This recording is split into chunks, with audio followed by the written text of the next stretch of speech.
British arrived in Sydney, boasting an unblemished tour record, which ET proceeded to change. And on more than one occasion. Here goes Chariots again, and look at the pace. Over comes Ettinghausen. Can he stop him again? Yes, he does. The best, though, was reserved for Big Mouth. Meninga again, still travelling. Meninga gets it in. Gillespie, he won't have the pace, but he gets it. Jackson, Meninga started it. Meninga will finish it. The Aussies were awesome. A 4-try romp proving there is plenty of kick in the 92 Kangaroos. Great Britain regrouped to coast home against New South Wales country before being punished by the Eels of Parramatta. Their victory over Newcastle this week was at a price, as skipper Ellery Hanley survived only 9 minutes. The pride of Mother England is on the line. The battle for the Ashes continues tonight at Princes Park, the second test. Good evening, everybody. Welcome to Princes Park in Melbourne for this second test in the Battle of the Ashes between Australia and Great Britain. Tonight, as we welcome you to Melbourne, it is a date with destiny as far as the test future is concerned of Great Britain. For both countries, it is a date with rugby league history. The first time there has ever been a test match outside of New South Wales and Queensland in Australia. Atmosphere is certainly building, a sellout of around 32,000 expected down here in Melbourne. It's almost like I should be welcoming you to a rather chilly scene on the Kangaroo Tour of the north of England. It's only about 6 or 7 degrees here in Melbourne tonight. There is a strong breeze blowing. And the gentleman sitting alongside me tonight, of course, is well and truly used to that sort of experience, the former Australian Test captain, Wally Lewis. And Wally, a cold one here, and it's very much like a British scene. It should suit the Englishman. It certainly should, Graeme. I'm sure that the Pommies are going to feel very much at home out there tonight. Good evening, everybody. I'm sure that you're a lot more comfortable than we are out there. But, Graeme, it really is going to be one of those test matches, I feel. The Pommies have to put up or shut up tonight. It's a game where they've really got to show what they've been made of over the last couple of years. Of course, they projected a lot of form before they came on this tour, and I'm sure that their fans at home and their close fans inside the team themselves really expected them to do a little bit better than they did in the first test. Well, they have been struggling on the tour, but and they have had their injury problems. The Hanley controversy. He's finally now out of the tour. How do you see that one? Well, I thought that was probably the best thing that really could have happened for the Englishman. They really wondered whether Hanley was going to be fit or not. As we said in that first test, we thought that he might be battling to be ready for the second test, and it turned out he wasn't available. We see the Great Britain side here just warming up. There is something like 8,000 of their fans have travelled across for this test match and made their way down to Melbourne. Certainly plenty of support from them. We can hear every one of those people here tonight at the stadium here. They're going to be made feel very welcome by every one of those people, and I'm sure that that's probably something that they need at the moment. They were fairly despondent after getting thrashed in that first test, and I'm sure that Malcolm really would have been working overtime trying to get them back on board for this particular match. He has made some changes into this second test match. This is how the two great sides line up head-to-head. The fullbacks both shone in Sydney. Andrew Ettinghausen pulling off 2 great try-saving tackles. Britain's Graeme Steadman proving a revelation with his blistering speed. On the wings, Australia has 2 of the strongest and quickest in the business, Rod Wishart and Michael Hancock. But they'll have their hands full with British newcomer Paul Eastwood and the most expensive player in the game, Martin O'Fire. In the centres, Australia's captain Mel Meninga and his heir apparent Laurie Daly, while injuries have forced Paul Newlove off the wing to partner Daryl Powell in the British centres. Peter Jackson was given his chance at 5'8" in the first test and played superbly, while Gary Schofield must prove to be captain courageous tonight. Alan Langer, Australia's halfback, covered himself in glory in Sydney, while Shaun Edwards fills the big shoes of Andy Gregory. Australian lock Bradley Clyde was voted man of the match in Sydney. Young Phil Clark will have to follow the Canberra giant all over Princes Park tonight. The Australian second row is awesome. Bob Linder and Paul Sirenen both weigh in at over 105 kilos, while Billy McGinty makes his test debut alongside 15-match veteran Dennis Betts. In the front row, Paul Harrigan plays his first match in Melbourne, while David Gillespie gets his chance after a superb first test. For the tourist, Andy Platt moves back to his favourite position alongside Kelvin Skerritt. The hookers have both retained their spots after Sydney. Steve Walters will again be dangerous. Martin Dermott must get his forwards moving. The reserves benches are packed with class. Broncos duo Chris Johns and Kevin Walters are Australia's reserve backs. Lydon and Connolly will warm the British bench. In the forwards, Mackay and Lazarus wait in the wings for Australia. Hume and Harrison are Great Britain's forward reserves. The coaches are two of the greats of the game. For Australia, Bob Fulton. Great Britain has Malcolm Reilly. Yes, well, only time will tell if Malcolm really has come up with the right balance going into this second test in the battle for the Ashes. Well, Pat Welsh, who would have ever thought that the Ashes itself would be on the line in a place called Melbourne? Graeme, you're exactly right, and I can tell you the Great Britain side is going to feel at home here tonight. Michael O'Connor, who'll be right on the sideline for the whole match, and it's going to be very cool. Nice and Piccadilly, that's for sure, but it really is an English night here, just like back home in England. It could be at Central Park, couldn't you, Wigan? But you've played over there, and how much of the supporters here tonight, how much will that help the Great Britain side in what's going to be a very difficult task for them? It'll be a big boost, Paddy. There's something like 8,000 supporters out here for the game. They're very vocal and they're really wound up. They've got their backs against the wall, the Great Britain side, and they've got the hopes of the nation behind them and on their shoulders. And there's a lot of people back home wanting them to win, and they're really going to feel the pressure tonight. Can they do it? I think they can, but they've got to improve, obviously, in their first test. They've got to defend a lot stronger. They've got to move up better in defence. Got to play the ball quicker, and I think use a better kicking game. Forget the chip kicks, kick deep to the corners and put pressure on them. Okay, a lot said about this surface. It's a bit the same as Olympic Park. It can be a little slippery, can't it? It looks a little. I checked the surface just before, and it's a little bit slippery. Cricket pitch in the middle is not going to make it all that easy going for the forwards in the middle, but the conditions are good. The track is very fast, and you can expect some good over in Rugby League. Well, I can tell you all the Great Britain supporters here are revved up because the Great Britain side is out on the field right now, well before kick-off, to warm up, and that's an old ploy, obviously, that they use back home. Well, no, actually they don't. They tend to sort of like to warm up back home in England in the dressing shed, so maybe it's a new tactic. It's something we actually do out here in Australia. But this side of the field, it's very dark. The lighting is not all that good, so you're going to have to watch out for Martin of Fire. A couple of changes to this team as well. Yeah, that's right. I think probably good changes. The pack now is basically a Wigan pack, and they know each other's games fairly well. It is a lightweight pack, but a pack that, as I said, knows each other's games fairly well, and they're desperate, and a desperate side can do anything. OK, Michael, we look forward to your comments from the sideline. As we said, conditions made to order for the Great Britain side here tonight, Graeme. It should be a great match. Yeah, we can't wait for the kickoff. Pat, stay with us. Live and exclusive tonight, the second test in the battle for the Ashes. We will be back in Melbourne right after this break.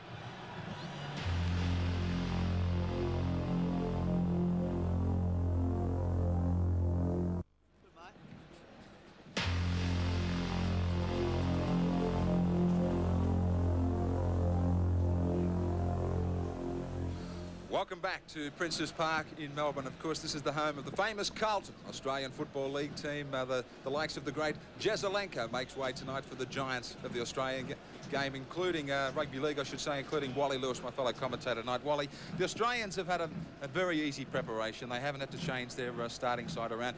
Gillespie, although, does come in for Lazarus, so it's a happy Bob Fulton.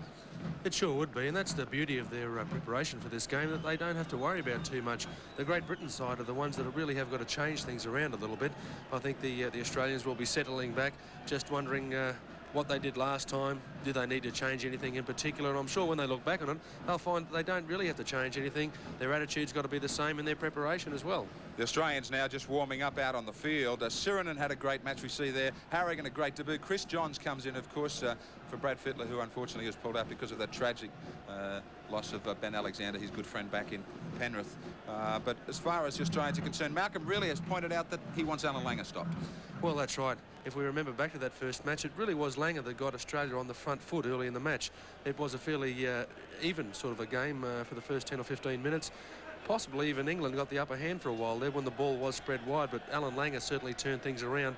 Once he gets that magical left foot sidestep going, it really is hard to stop, and I'm sure that would have been taking up a fair bit of time in his pre-match preparation. Yeah, well, there's a little man in question now. He really carved them up in the first test at the Sydney Football Stadium. It would have put a big smile on the face of the Australian coach, Bob Fulton. In fact, we spoke to him during the week here in Melbourne, Fulton, and no problems for the Australian side. I think we've got a good 13. I mean, I couldn't see any problems with any of our players in the first test, and hence Gillespie's retention in the side. I thought he played superbly, and I think from 1 to 17 we all played our part. well, they all played their part. And the fact is that I mean, they had probably 3 marginal players, I thought, in the first test. And if we would have had 3 marginal players and they would have had 13 players that played as good as the Australian players did, well, we wouldn't have won the first test. Great Britain would have won it. But fortunately for us, we went for the full 80 minutes. Being a little bit conservative, I think the Australian coach, he is quietly confident this is a very, very good Australian Rugby League outfit. Not so for Great Britain. They have had their problems. There has been, as we say, the Ellery Hanley controversy. We spoke to their manager in charge of the team, Maurice Lindsay. It has been a tour riddled with injury. We've sent 6 players home, quality players whom you never saw the best of. It was such a tragedy. Sonny Nicol, who got hurt in Papua New Guinea, he's a giant. He's as big as Paul Sirinen and just as tough, so it's a tragedy that players like him and Ian Lucas and others have departed. But the spirit's still high, and even the loss of Ellery Hanley hasn't dampened the ardour and the spirit in the camp. And I can assure you we're going out there with a full-blooded effort tonight. As far as that full-blooded effort is concerned, if we look at the statistics between the 2 great arch rivals, it is all square. Wally Lewis, 51 wins apiece, so they can draw some confidence out of the history so far. They certainly can, and I'm sure Bob Fulton will want to make sure that Australia ends up, after tonight's match, 52-51 in front. The Aussies are very greedy. Well, the Aussies have just nosed ahead as far as the tests played in Australia with that great win in Sydney. Yes, and I'm sure that they're going to want to advance that by another one tonight. They had a very proud record, of course, to uphold the Great Britain side, but they really do seem to be struggling a little bit. Just talking about those injuries that we just had there, he said that the Great Britain side weren't all that concerned after the loss of Ellery Hanley, and I don't think that's much of a surprise, because speaking to a few of the players, I don't think too many of them expected Hanley to play any games on tour. Well, it's a very big night also for the Australian captain, Mal Meninga. He gets a chance with the history books tonight, and he will break a record test appearance. He joins the legendary Reg Gasnier with 36 tests. He will be looking forward to being injury-free tonight to go to Lang Park to write his own page. Yes, and it'd certainly be a nice place for him, of course, to break that record if he got the opportunity to go up to Lang Park and do it. Of course, the big fella's been around coming into the test side back in 1982 and really has donned that green and gold jersey with a lot of pride out there tonight. A lot of people are arguing whether he should be on 36 tonight. Apparently he didn't get to play in his first test match, but gee, when you have a look back at his record, I think it'd be a hard man that would deny him the opportunity to equal that record. Well, when you talk about the size of him, you argue with him. Well, that's right, he is a little bit too big to argue with, and he showed that in the first game as well. Not many blokes in the red, white and blue jersey wanted to argue with either. The big question about Great Britain, can they maintain the rage for 80 minutes? Do you think they can?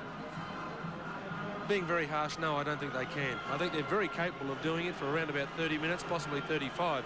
But it is just that one little area of the game where they tend to crack open a little bit. Perhaps it's they're used to having a slower rate of the game back in the UK. I'm not sure really what it is, but they just don't seem to be able to stand up for the full 80 minutes. And that's certainly nothing against the Great Britain team. They are a very good outfit, but just the Australian way of rugby league out here over the last decade really has seen the game speed up, and it's got faster and faster. There's no doubt about that whatsoever. Great Britain will look to Schofield and Edwards in the halves.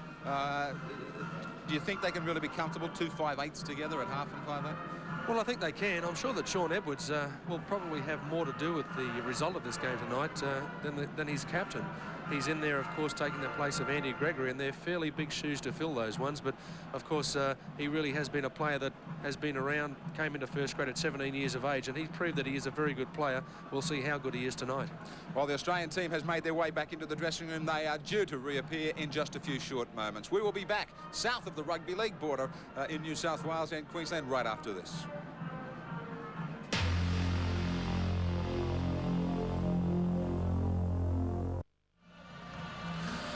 Well, that's what's been happening all night tonight at Princes Park, and Martin Afire knew that all of a sudden, Wally Lewis, the Ashes are back and alive. Yes, they certainly are alive, and very, very well. And what a game it's going to be up at Lang Park in 7 days' time. I'm sure that you can be virtually guaranteed a full house up there now, and there will be a fair bit of support for the Australians up there. Perhaps we were a little bit underestimating the ability of The the enemy. Englishmen out here tonight. We thought that they were going to go well, but I don't think anybody in their wildest dreams could appreciate just how well they were going to play tonight. Some amazing stats coming out of this one. In fact, Graeme Steadman's try tonight was Great Britain's 150th against Australia, whilst Bobby Lidner's try was Australia's 150th against Great Britain in the Test history. There's an unbelievable stat, but probably the difference between the two, that Steadman's try was a little bit more appreciated by his teammates than the other way around. And we're seeing some amazing scenes here. They may never go home. I don't think they will. I think they're going to stay here until next Friday night before they head up to Lang Park. I think they'll get about the 5 o'clock plane up there just before we see the game take place in Brisbane. Well, Australia had a little bit of a chance to look back in at it in the second half. Bobby Lidner was the man who grabbed the try. 23 points to nil as Sirenen goes on the charge. Now where's the support? It's a long way away and there's 3 English tacklers there for him. Australia must press home this advantage. 4 straight penalties to Australia. They work with the blind side. This is Lindner stepping. He's over the line. He can't get it down. Yes, he can. Yes, he can. That's brilliant stuff from Bob Lindner. Oh, what a Plenty of try. strength there from Lidner. Yes, there was plenty of strength from Lindner, and we also saw a fair bit from Paul Sirenen as well. I still wonder if it had been an Australian referee, whether it would have been given as a try. It maybe would have been called as a double movement, but you've really got to appreciate Bob's strength there. It was a time where Australia were doing it very, very tough, and they needed that try, and he was the man to provide that inspiration at that moment. Yeah, well, the inspiration looked as though it might come from the Brisbane Broncos with the combination of Langer and Kevin Walters who got together, and for a little time the Englishmen looked as though they got the wobbles. Well, Graeme, as much as you can dislike the Brisbane Broncos in some parts of the place, or you know, conversely, you do like them, you really have got to admit that they have got exceptional teamwork. They proved that by posting a try when all 3 of their players in the back line, and Langer, Walters and Johns, combined on numerous occasions to get them in the right area of the field before they got the try. There is no, well, there's plenty of rumours, but it's pretty well-known fact that Jackson has been carrying a knee that's not 100%, so he might be struggling for the 3rd test if he can't get it quite right. Well, perhaps. I think the medical will really decide whether or not he does play in the 3rd match in Brisbane.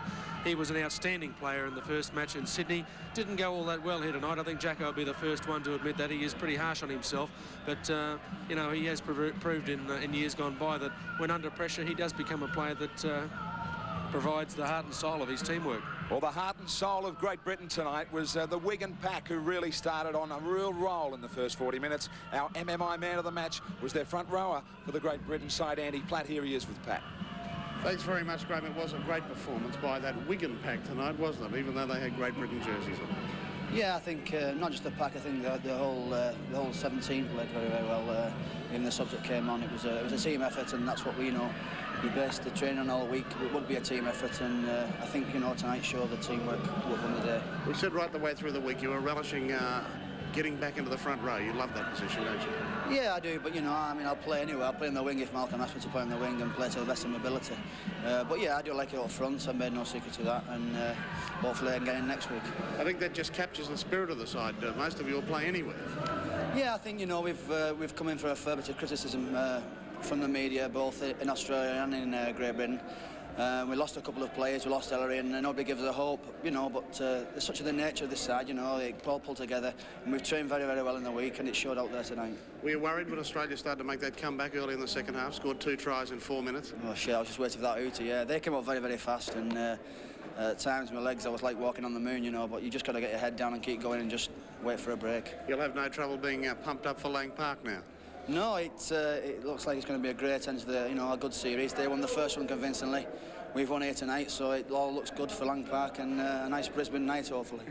And I think these 8,000 or 10,000 supporters you've brought over with you are going to follow you to Lang Park. That'll be handy. Yeah, well, I think they need a few 2s or 4X to get the vocal cords back. They'll be pretty hoarse tomorrow, but I think they'll have a few tonight and get ready for next week. OK, well, we've got to thank MMI right now because, Andy, you have been voted our man of the match. A cheque for $2,000 from MMI, and we'd like to thank them very much.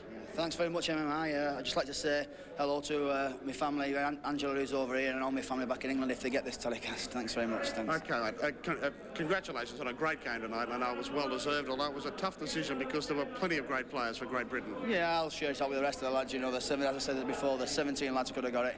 Just, you know, one out of the hat with my turn. Maybe it's somebody else's turn next week. OK, Andy, congratulations. Graeme, I can hear a little bit of singing starting in the background. Oh, they've been singing all night, Pat. Wally, I think a fair amount of the $2,000 might be spent around Melbourne tonight. I think it would be, and well, I suppose they can afford to do that. They can go out and celebrate as much as they like. They certainly deserve it. They put together that victory with consummate ease in the end, but I'm sure that there was a hell of a lot of hard work that went in between the first and second tests to ensure that tonight was going to end up on the right side of the scoreboard for the Poms. Well, it has been 22 years since Great Britain have taken a series. That was way back in 1970. The man who led the way there was Malcolm Reilly. Now he's doing it as the coach, and you've really got to give him great justice tonight for getting it right here in Melbourne. We'll take a break. Back with more after this.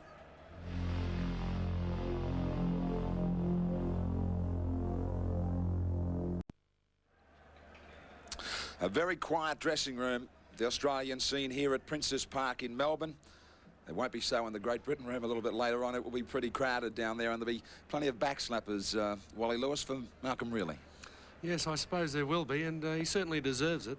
Obviously, he's done a fair bit of work in between the test matches, and he was probably the guy that had to work hardest out of anybody in that whole Great Britain touring lineup.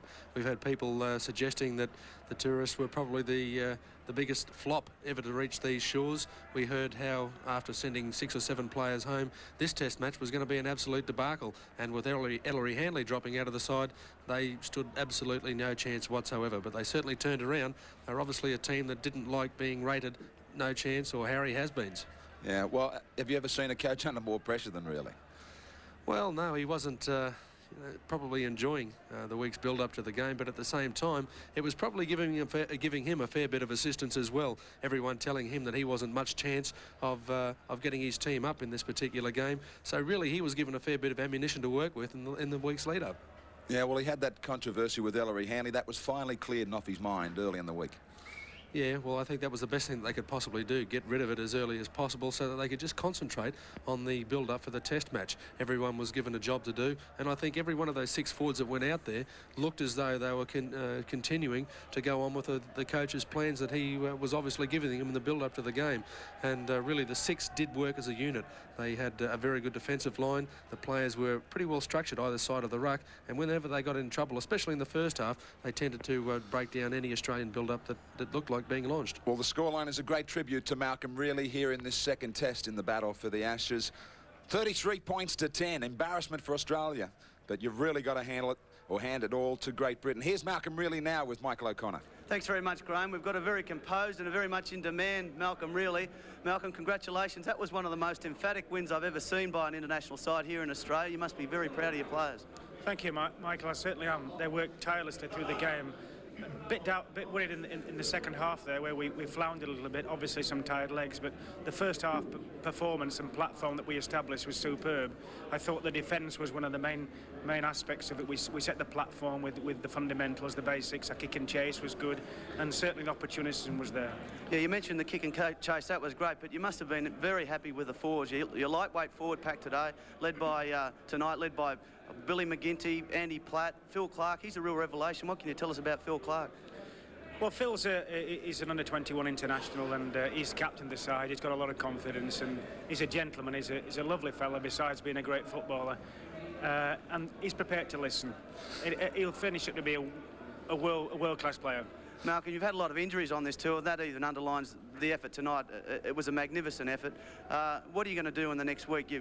How are you going to approach the next week? You're going to obviously keep the same lineup? Well, we've already talked about getting our feet straight back on the ground, because the job's only a half done. We'll have a beer tonight, and then I'm giving the day off tomorrow because we're travelling, and then Sunday it's back to work again. But I think the most important thing that's come out of this is learning. You know, the hardest thing about success is learning to overcome failure. And the boys knew that if we stuck to the basics and fundamentals, we just did that. Malcolm, Graeme Hughes, congratulations to you. Thank you, Graeme. Thanks very much. Malcolm, your mind must be rushing back about 22 years. You came out with the team here in 1970. They lost the first test in a big scoreline against Australia at Lang Park. They came back and won the last 2. That must be on mine now. Keep my fingers crossed, mate. What about the pressure of it all? I know back in England there has been a lot of criticism about getting the right balance, getting it right tonight. Do you feel as though the weight of the world is now gone? The work's not done yet, mate. I found it difficult to hear that question, but there's a lot of work to be done. I just said that, you know, realistically the lads know what's happening and they know what the task is, and we're just going to go about it and plan from Sunday the next game and try and improve areas of our game tonight which we failed on. Malcolm, it's Wally Lewis speaking. Congratulations again. You must be extremely happy with the defensive patterns. It really did appear as though they were slightly changed after the first Test match, and the slide, especially out wide in the back line, really nullified any chances Australia had when they threw the ball out towards the wingers. Well, we worked on it through the week, and we organised. I think it was important that we got it right around the ruck areas, and I think the main difference was, you know, the effort was controlled and calculated, and I'm delighted that we achieved that. Well, Malcolm, the delight must be that they got to the line. They got there strongly for 80 minutes, and they were even rushing away at the finish. Well, there was some tired legs in the second half there, and that's what we rushed Harrison on and Hughes on, but we recomposed ourselves, and we were making some mistakes in the second half through tiredness. I'm sure fatigue was setting in, but we reorganised ourselves and went forward. Malcolm, what can be said about the captain, Gary Schofield? He's done it so many times for your country. Gary's a terrific guy. I mean, he was in doubt this morning at a fitness test as late as this morning on a slight strain of his hamstring, but he came through and he's led the team marvellously. Well, the Wigan pack led the way right from the very start, and they certainly knew what was going on with that great combination of theirs. Yeah, well, I think, you know, the understanding was there. It was superb. Even though we didn't train with Gary for the last 2 sessions, you know, it went like clockwork. It was very short and intense, and we had an air of confidence about us, and it just proved that, you know, we weren't mistaken. Well, Malcolm, thanks for your time out tonight. It has been an absolutely stunning performance, and it was done the right way with some brilliant attacking rugby league. Congratulations. Thank you, my pleasure. Malcolm Riley, who really, I should say, who did get it right tonight. We're back with the highlights of this great Test match in Melbourne right after this.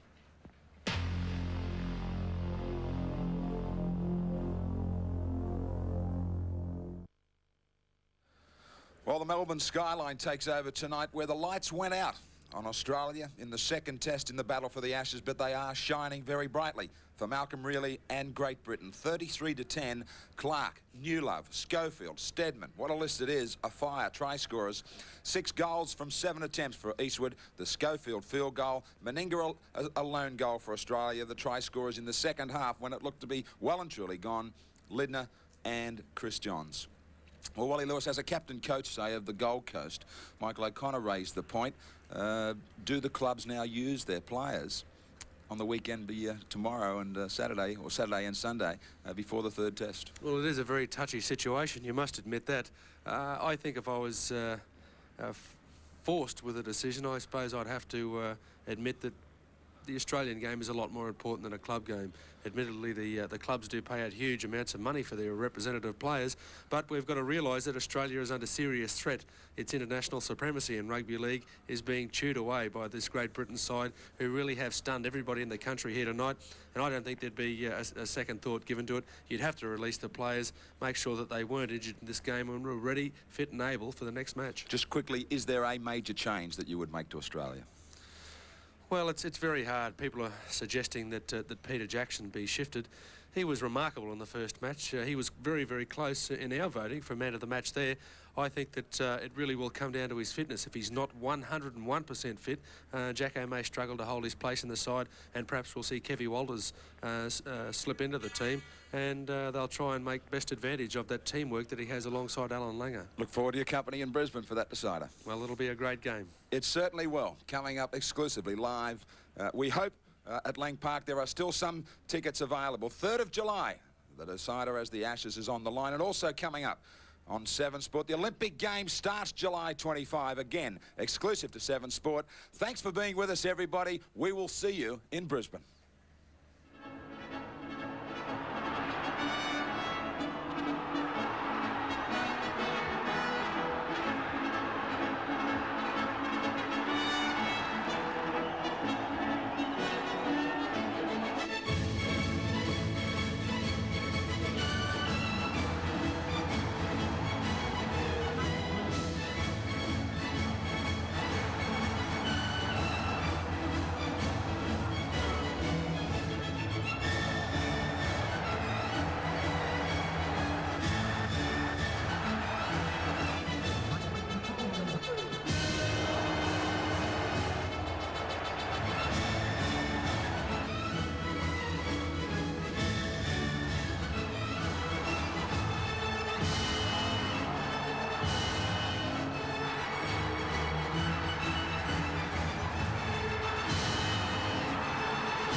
This has been another 7 Sports production, the network of the 1992 Barcelona Olympics.